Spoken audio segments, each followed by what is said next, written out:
Bang, bahasa pemrograman apa sih kalau kita bertujuan untuk menjadi web developer? Terus bang, saya kan mau jadi mobile developer, terus bahasa pemrograman apa yang harus saya pelajari ya bang? Bang, sekarang kayaknya game lagi booming ya, itu bahasa pemrogramannya untuk bikin game itu apa ya bang ya? Nah teman-teman, itulah beberapa mungkin pertanyaan bagi teman-teman yang penasaran mempelajari suatu keminatan di bidang programmer ya, seperti web developer, mobile, bahkan game. Nah, kebetulan di video kali ini kita akan membahas tentang 5 bahasa pemrograman yang cukup populer di dunia, bahkan di Indonesia, dan dibutuhkan oleh beberapa perusahaan ya teman-teman. Oke teman-teman, yuk kita bahas 5 bahasa pemrograman yang populer di dunia, bahkan di Indonesia ya teman-teman. Jam. Yang pertama adalah bahasa pemrograman Python ya teman-teman. Nah, Python ini teman-teman selain populer, dia juga bisa dipakai di beberapa bidang ya teman-teman. Mulai dari pengembangan web, bahkan sampai ilmu data ya teman-teman. Bahkan AI juga sama bisa oleh si Python ini. Terus keunggulan lainnya adalah Python itu sintaksnya nggak terlalu rumit ya teman-teman, kayak bahasa pemrograman lain.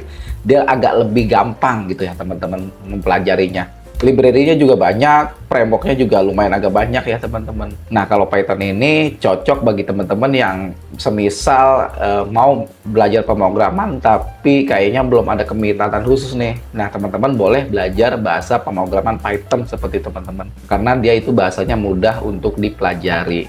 Kalau teman-teman masih bingung mau spesialisasi apa, ya udah pakai Python aja gitu ya teman-teman. Yang kedua adalah JavaScript ya teman-teman. Nah, kalau untuk JavaScript ini kebetulan saya juga sering membuat atau membahas tentang bahasa pemrograman JavaScript, bahkan sampai ke latihan pengkodingannya teman-teman. Nah, saya udah punya di playlist namanya Ngoding Receh. Nah, di situ teman-teman boleh belajar bahasa pemrograman HTML, CSS, dan JavaScript ya. Nanti akan saya taruh linknya ya. Gak apa-apa buat latihan aja gitu. Nah, kalau JavaScript ini yang sering banyak digunakan, dia cocoknya adalah untuk pengembangan website ya teman-teman. Jadi nanti website yang kita buat akan lebih interaktif ya teman-teman. Kita bisa memasukkan efek animasi, memanipulasi data, bahkan memvalidasi sebuah formulir ya teman-teman. Banyak kegunaannya kalau untuk JavaScript untuk di website ini ya teman-teman. Bahkan kita bisa membangun website yang lebih kompleks lagi dengan JavaScript ya teman-teman. Selain itu, JavaScript juga bisa digunakan untuk pengembangan aplikasi mobile, tentu saja berbasis web ya teman-teman, dengan menggunakan beberapa framework seperti React Native, seperti itu ya teman-teman. Jadi kita bisa menggunakan JavaScript ini sebagai bentuk aplikasi berbasis web. Contohnya adalah kita bikin absensi di sebuah perusahaan ya gitu teman-teman. Daripada kita membuat aplikasi Android atau iOS yang mahal, lebih baik kita membuat aplikasi berbasis web menggunakan JavaScript. Jadi lebih murah. Jadi nanti kita menggunakan web browser ya teman-teman. Jadi tidak perlu repot-repot untuk membuat sebuah aplikasi mobile gitu ya teman-teman. Selain itu teman-teman, JavaScript juga bisa menjadi bahasa pemrograman untuk backend ya teman-teman, menggunakan server Node.js. Yang ketiga adalah PHP ya teman-teman. Nah, kalau ini teman-teman pasti pernah atau sering denger lah PHP ini, karena bahasanya yang secara bahasa ini ya orang pasti sering denger. Nah, kalau PHP ini sama dengan JavaScript, tetapi dia lebih difokuskan di bagian back-end ya teman-teman, untuk mengakses basis data ya teman-teman. Dan dia juga cocok sekali untuk membuat aplikasi web yang sangat kompleks ya teman-teman. Nah, si PHP ini teman-teman juga ada ininya frameworknya kayak Laravel sama CodeIgniter teman-teman. Nah, kalau bisa dianalogikan, PHP itu seperti admin perpustakaan lah kalau saya bilang. Kalau misalkan nih, dia yang mengatur semua di ruang lingkup perpustakaan itu ya teman-teman. Jadi kalau si PHP ini ibaratkan dia adalah pustakawan. Nah, kalau misalkan untuk database management sistemnya atau DBMS-nya seperti MySQL, seperti itu dia ada rak-raknya teman-teman, atau pencatatan-pencatatan juga seperti itu. Jadi si PHP ini yang ngatur semua, mencatat, menghapus, mengatur tempat-tempat bukunya di mana. Nah, itu fungsi PHP di bagian. Jadi dia untuk mengatur atau mengembangkan di bagian back-end. Semisal kita ngasih ini apa namanya, login form lah, kita kan nanti yang mengatur adalah si bagian PHP gitu ya teman-teman. Kayak si masalah kita mau minjem buku nih, otomatis kita mau ada hal sesuatu yang kita lakukan ya, minjem buku, otomatis dia yang nyariin gitu, kayak gitu nanti. Terus kita mau ngembaliin buku ya sama, ntar dia naruh lagi di mana gitu, kayak gitulah. PHP itu kayak pustakawan ya teman-teman, kehidupan sehari-harinya atau analoginya seperti itu. Yang keempat adalah Kotlin ya teman-teman. Aduh, suara saya habis ya teman-teman, kebetulan lagi radang.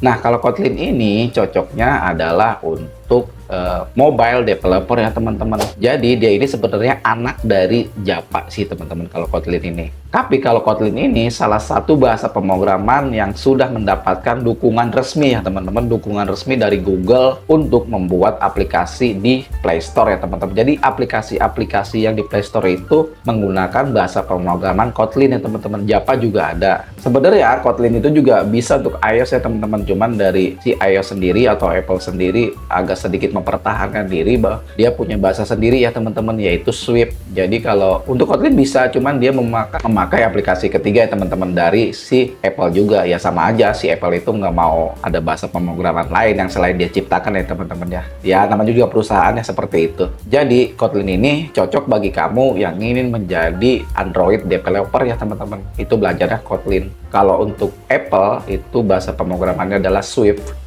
Dia beda sendiri. Yang kelima adalah C++ ya teman-teman. Ini bahasa yang cukup lama dan bahasa yang awal-awal bahasa pemrograman ada ya teman-teman. C++. Dia merupakan turunan dari bahasa C ya teman-teman. Nah, C++ ini bahasa yang pemrograman yang cocok bagi kamu yang ingin membangun pemrograman di bidang hardware ya teman-teman. Kayak printer, kayak konsol game, kayak seperti itu ya teman-teman, perangkat-perangkat keras ya. Bahkan desktop juga kayak semacam Excel atau yang ada di komputer ya teman-teman, aplikasi di komputer itu biasanya menggunakan bahasa C++.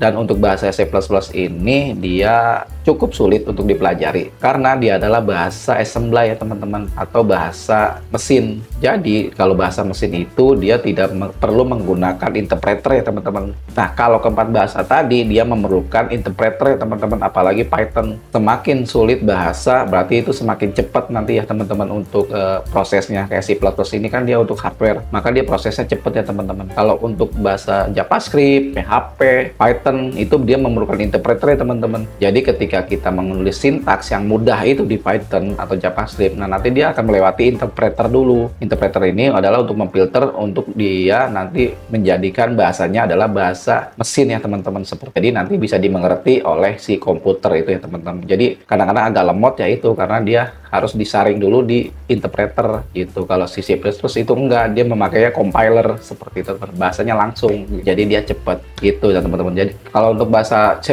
ini ya jarang sih orang untuk pelajari, cuman ketika teman-teman belajar memutuskan untuk pertama kali, hebat.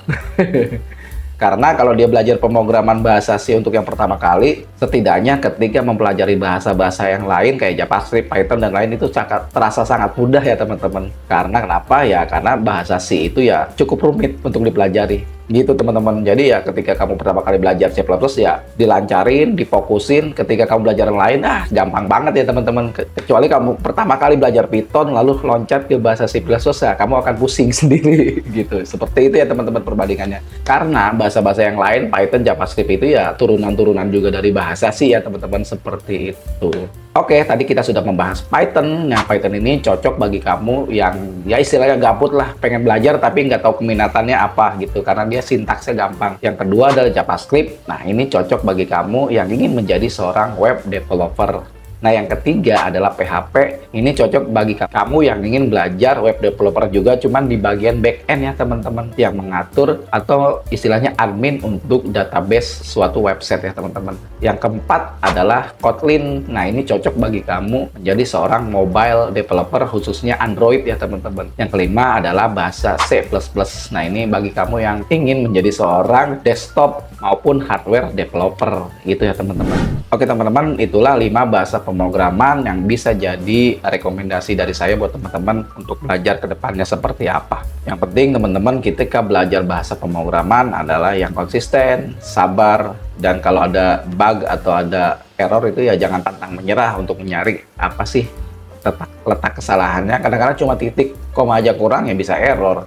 Tulisannya salah dikit aja bisa error, kayak gitu sih yang bikin pusing sebenarnya kalau bahasa pemrograman. Tapi kalau sudah terbiasa nanti juga akan ketemu, oh ternyata ini loh yang kurang ya, kayak gitu ya teman-teman. Kalau awal-awal banyak bug, terus aplikasi atau codingan teman-teman nggak jadi, itu wajar, sangat wajar sekali gitu. Oke teman-teman, itu saja sih pembahasan tentang 5 bahasa pemrograman yang biasa dipakai oleh orang di dunia ini maupun di Indonesia, dan juga bahkan dicari banyak perusahaan untuk menjadi developer di perusahaannya gitu ya teman-teman. Oke, kita bertemu kembali. Oke, dari saya itu saja, kita bertemu kembali di tips atau materi selanjutnya ya. Bye!